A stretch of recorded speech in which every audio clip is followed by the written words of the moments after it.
Hey guys, welcome back to chapter 4 curve sketching lesson video, and my name is Steven. Today we'll be learning more about critical points, local maxima, and local minima.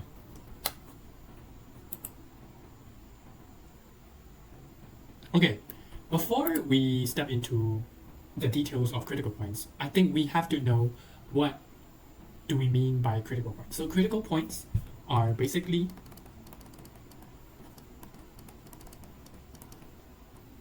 significant point of a graph or a function.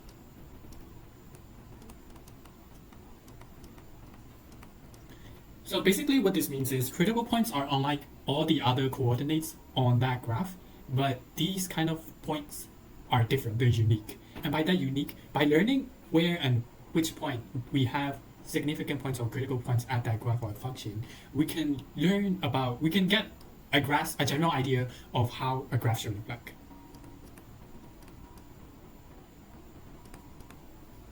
And then just from the critical points, we can also learn about, increasing, decreasing intervals.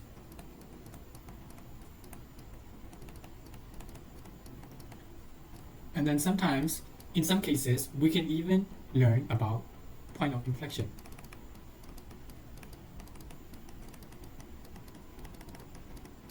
So to summarize, critical points basically means the significant points in a graph, which is unlike to all the other coordinates situated on that graph, but they're unique. And by unique, I mean if you know where critical points are, you can kind of tell how the graph should look like generally. So it can help you in sketching, and you can also figure out the increasing and decreasing intervals just from looking at critical points.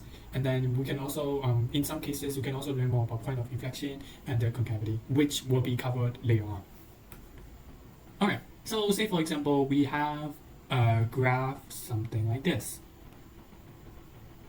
Right? So as far as we know, critical points, when we think of critical points, we usually consider it as the turning points of the graph. So in this case, the turning point of this graph or critical point of this graph will be somewhere around here, which we call it minimum point. Okay, and say if it is a graph something like this.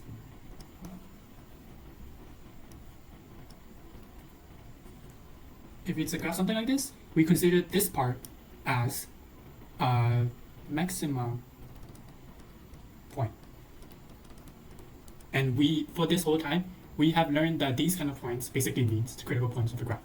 But in reality, critical points does not only apply to just maximum and minimum, but instead there are more points that we can consider as critical points, which we will be covering now today.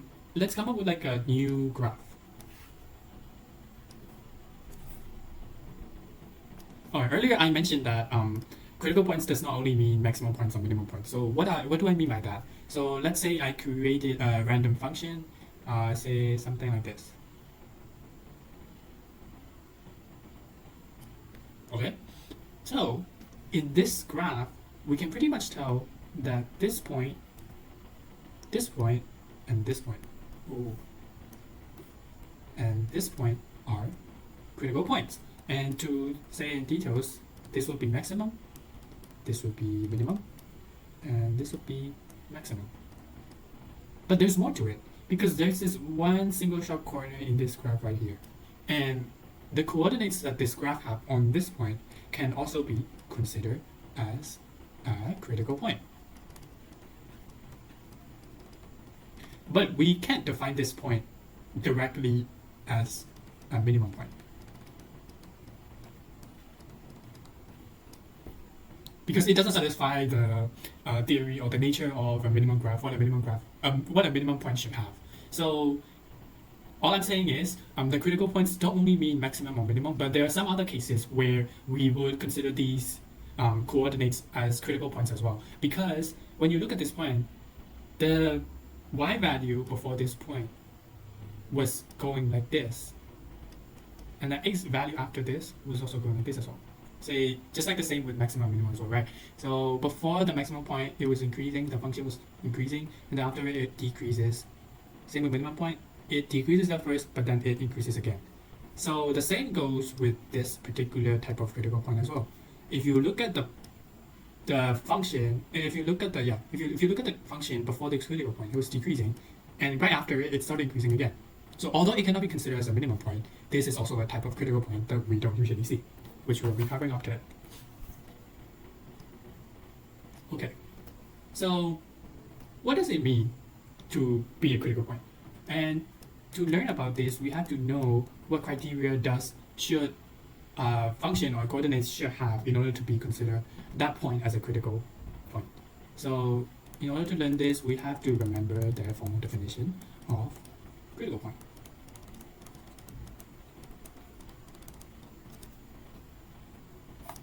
Oh.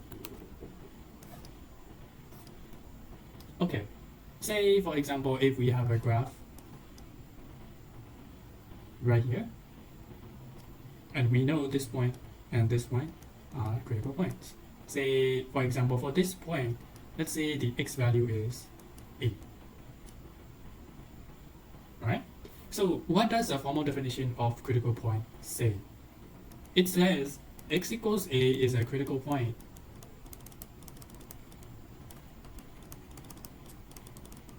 if criteria number 1, f of a is defined. What does it mean by this? Okay, so let's say this graph is called function f of x, right? So we have a critical point, we presumably have a critical point at x value of a. And this criteria number 1 says that, okay, if we substitute this value a into f of x, say if we find the y value by substituting a, we should have a number, an integer. One number, yeah. We should have a definite number answer to it as a y value. So that's the first criteria. And the second criteria is f of a equal to 0 or f of a equals to undefined. And what do we mean by this? Say we have a function. Say we have a function and we want to find the critical points of that function. What do? The first step is we differentiate, or we find the first derivative of this function, and then we find the x value, or say the critical number x, by equaling this f of x function, f prime of x function with 0. But that's not only the case. Sometimes we can get critical points by equaling with undefined as well.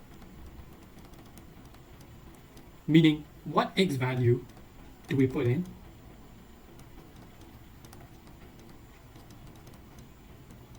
to have y undefined? Okay, so from this we have to remember that in order for us to find a critical point, we can do it in two different ways. The first way is we find the first derivative of f of x, and then we equal it with 0, or we equal it with undefined, which basically means what x value are we supposed to put in order for us to have an undefined value of y. Okay, so let me elaborate more on that undefined part.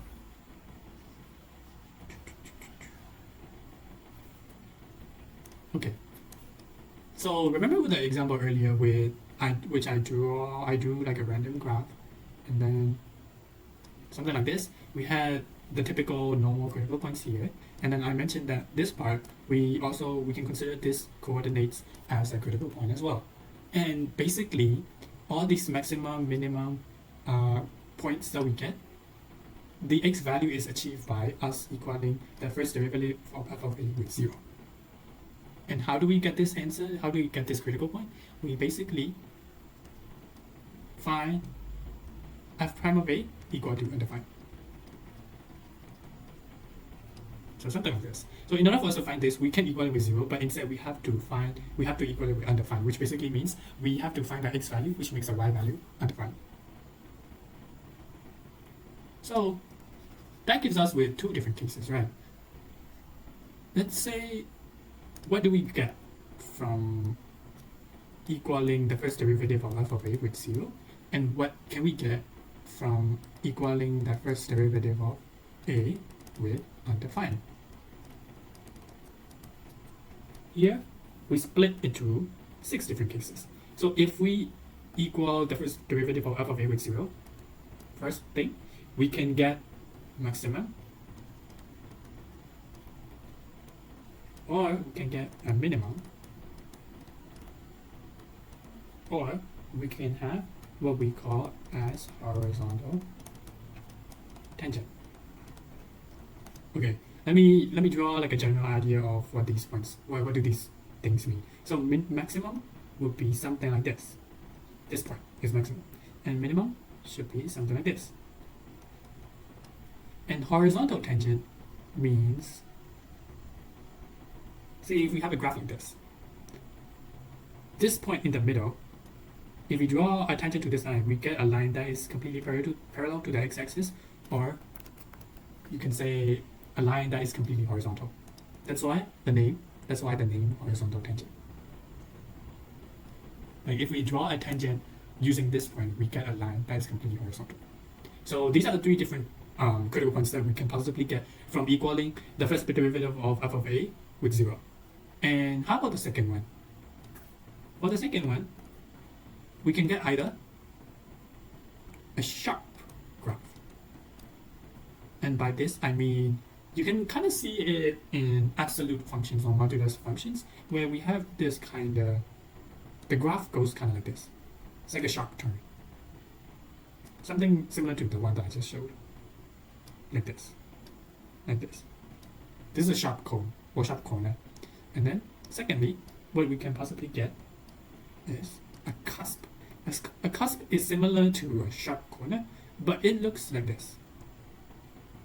So instead of like a direct and straightforward V, we kind of have like a curvature surrounding this critical point.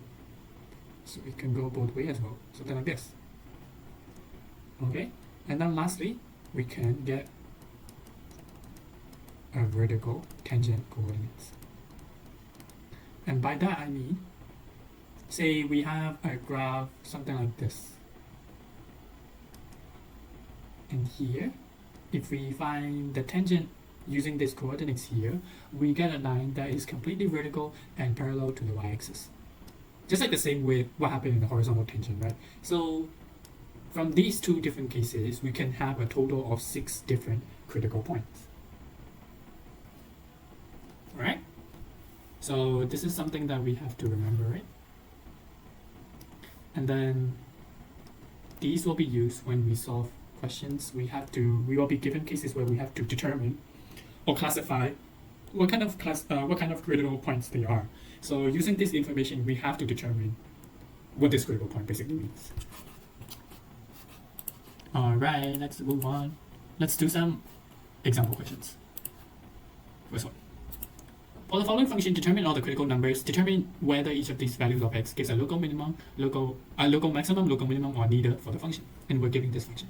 So what do we do? Just like we've learned before, since we are given a function, we will find the first derivative of this function. So y prime equals to 4x cubed minus 24x squared plus 36x. Alright, what's the next step? We choose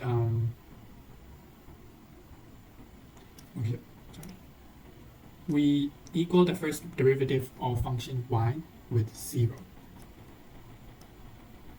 So it means that 4x cubed minus 24x squared plus 36x is equal to 0. Okay, before finding the solution of x, we have some common factors, so let's take out the common factor, which is 4x. 4x equal to 4x into x squared minus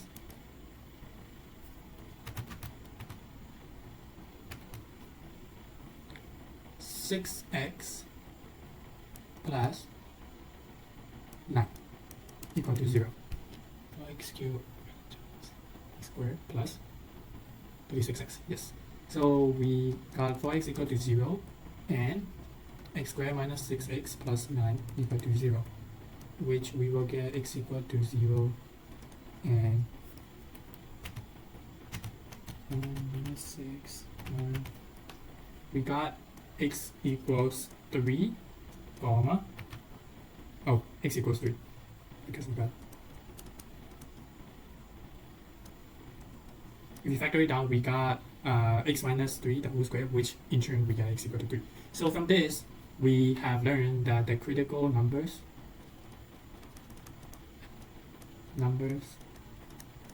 are x equal to 0 and 3.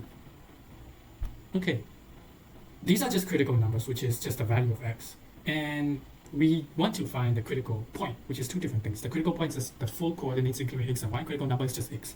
So in order for us to find the critical point, we have two criteria, as I mentioned earlier, to be able to meet with. So the first criteria is we have to figure out if we substitute 0 and 3 into the original function, which is y, will we get a definite answer.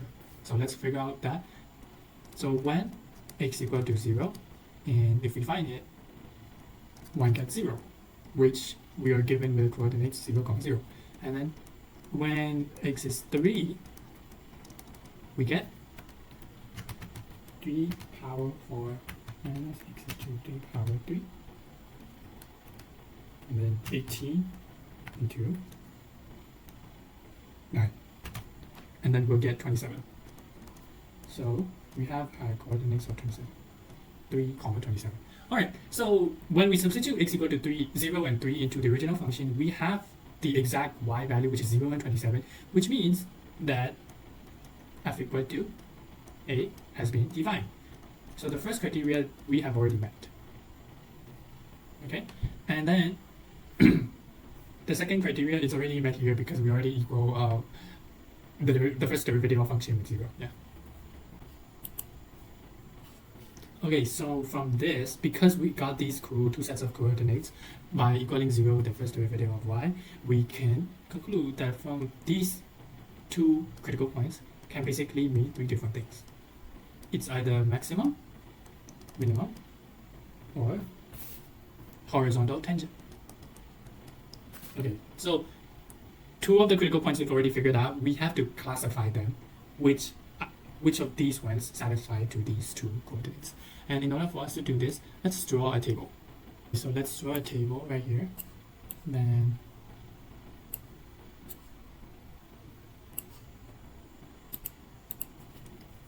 here is, I'll just do y equals to f of x, right?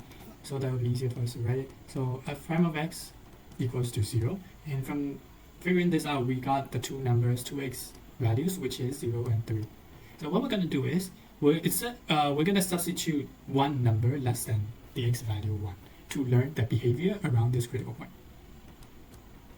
And then afterwards, we're going to substitute one number greater than the x value 0 to learn about the behavior surrounding this critical point 0, 0. So if we substitute f prime of x with x value -1, we will get -64. Okay, so what if we substitute number 1 instead, x value of 1 instead? So we get 4 minus 24 plus 36, we got 16. Alright, so how about 3? How about x value of 3? So if we substitute a number less than 3, which is, we can put 2, how much do we get? 4 into 8 to 24 into 4 plus 36 into 2. We'll get with 8. Then how about one number greater than x value 3, which I'll substitute 4. So 4 cubed minus 24 multiplied with 16 plus 36 multiplied with 4. We'll get 16 as well. Okay, so what do we mean? What do we conclude from all of these? Okay, so from this, we can learn that in the original function, not the first derivative, because we have a critical point at 0, this basically means we get a negative number before 0 and then a positive number after 0. that basically means we have a minimum point. Because the minimum point usually decreases at first until it eventually increases back again. So basically, the critical point 0, 0 lies here. Okay, and then we have, if we look at the values surrounding the x value 3, on both sides we get a positive, which basically means we have a horizontal tangent line. Horizontal tangent line, and because it's both positive, we got something like this, because it's constantly increasing, right? And this part is probably 3, 37. So from this, we can conclude that 0, 0, 0, 0 is a minimum point, and then 3, 27 is horizontal tangent line. Okay, before moving on to the next question, you might be wondering, okay, you just mentioned that there are two ways that we can find the critical points. One way is equaling with 0, equaling the first derivative with 0, and another way is equaling the first derivative with y value being undefined. Okay, we can find the we can try using our y, first derivative y equals undefined to find the critical points, but then we won't really get any answers, because think about it, this is a polynomial, and no matter which number you substitute, there is no way that you will get a y value of undefined. You can put in any integers, any numbers, but no matter what you put, there will be a definite answer regardless. Therefore, we can't really use the another way, which is equaling with undefined. So we have to use this way instead. Solely because of the function, the type of function that we're given, which in this case is a polynomial. If it is something like, okay, if we find the first derivative and it becomes some sort of like a rational function, we have to use this. But because it is a polynomial, and when we find the first derivative, it remains the same polynomial as well, we can't really put in any x value, which will turn out the first derivative of y into undefined. Alright, let's move on to the next question. Next question is the same but with a different function. So same as always, let's find the first derivative of the function f prime of x equal to 2 by 3 x plus 2, which we will get with negative 1 by 2. And if we write this, if we simplify this, and if we write this in simple form, 3 into x plus 2 power 1 by 3, we get something like this.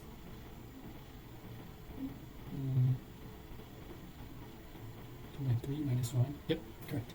Okay, so let's try to equal the first derivative of f of x with 0. So basically what we mean is 2 divided by 3 into x plus 2 1 by 3 equals to 0. Okay, think about it. This, if we try to solve this, we won't get the answer x, because the denominator will have to be multiplied with 0, which will result in 2 equals to 0, which is not correct. So we can't use this way. We can solve this equation just like the way that we did with the first question. So what we have to do is we use another way of finding the critical points, which is to find the value that if we substitute an x value to the first derivative of the function, we will get a y value of undefined. Okay, so let's think about this. What will cause this function, what will cause this equation to be undefined? Okay, we can do something like this. 2 divided by 0. If it's divided by 0, it will be undefined. So we gotta find something, a number, x value, which will cause us the denominator to turn 0. So from this, we will get x equal to negative 2, because negative 2 plus 2 will get 0. 0 power 1 by 3, still zeros. 3 multiplied with 0, 0. So then we will get 2 divided by 0. Okay, so that means that the critical number is x equal to negative 2. Alright, let's verify if we put this negative 2 into the original function, we will have a definite answer or not, as part of another criteria of finding the critical points. So f of negative 2 equals to negative 2 plus 2 power 2 by 3 equals to 0. Which means that we have a critical point with coordinates negative 2, 0. Okay, since we found this critical point using the other way around by equaling the first derivative of f of x with undefined, the three possibilities that we can possibly get is either a sharp or a cusp or a vertical tangent. In this case, let's exclude sharp because it's outside of the scope of this lesson. But generally, when the cases where we can get sharp corner is when the function itself is kind of like an absolute function.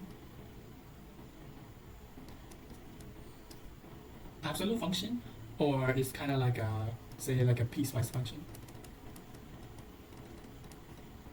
These are the only times that we can get the coordinates with a sharp corner. So the only possibilities that we have is either a vertical tangent,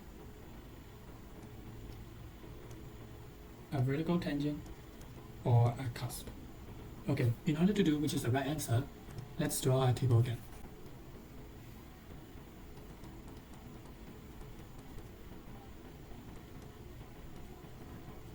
Okay, and then we'll find one value less than negative 2 and one value more than negative 2.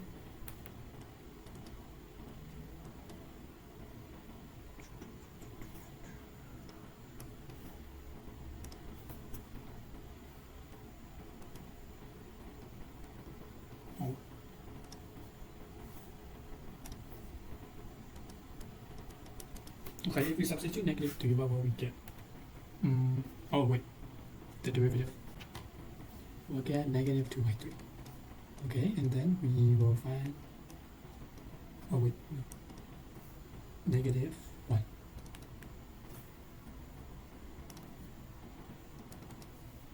Two by 3. Okay, so what can we conclude from this? We can conclude that, okay, before the critical point negative 2, 0, before this, the graph has a decreasing behavior, and then after the critical point, we have an increasing behavior. Which basically means that this kind of critical point is resulted by something like this.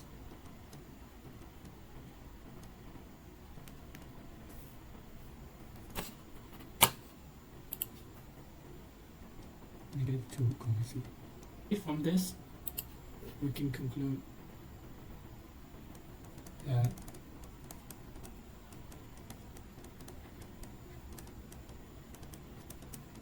negative 2, 0.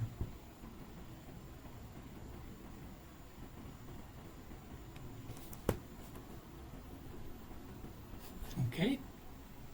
So what are the key takeaways from this lesson? So we have to know the definition of critical points. What does it mean to have a critical point, and what type of critical points are there, and how do we find them? We have two approaches to finding a critical point, and based on each approach, we can have different types of critical points, namely 3 per each approach. And then we have to know how to find the critical points, which is basically we find the first derivative of that function, and then we either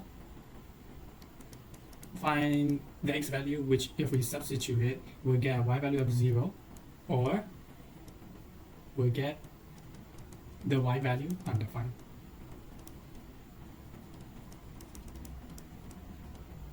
Alright, so to expand more on this, if we get positive and then undefined and then negative, we have a cusp, something like this. If it's a positive undefined, if it's a negative undefined then a positive, we get something like this. But if it's both of the behaviors around the critical points are negative, we will have a vertical tangent. And if we have both of the behaviors be positive surrounding the critical point, we will also have a vertical tangent. So what's the difference here? The difference here is that this one will look like this, and the second one will look at this. Right? And how about this one? How about the critical points that we get from equaling the first derivative of f by x with 0? So what we can get is, if it's a positive, so positive, 0, negative, it is a maximum point. If it's negative, 0, positive, it is a minimum point. If it's negative, 0, negative, we'll have a horizontal tangent, something like this. And if it's a positive, 0, positive, we'll get a horizontal tangent, something like this. Okay? So based on the approach you have to use, we'll have these kind of outcomes. Alright? So the first step and the second step hasn't finished.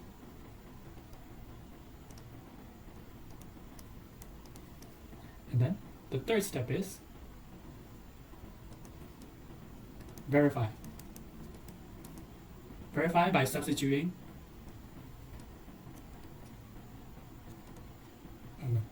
verify by substituting a or that coordinate or that critical number into the function, so that we will see if it's defined or not. This is the first criteria. Alright, and afterwards, draw a table and then describe the nature using test values. The one that I use, -1 and 1. Test value before and after critical number. And then based on the critical number, we determine under which category does it go. Is it a maximum or minimum? Is it a horizontal tangent? Is it a cusp, or is it a vertical tangent? And this is one way. And we have another way, which is finding the nature of critical points using the second derivative. But this is the examples I showed earlier, is how to find and classify critical points without the need of second derivative. And the way to find the nature of critical points using the second derivative will be explained later on in this chapter.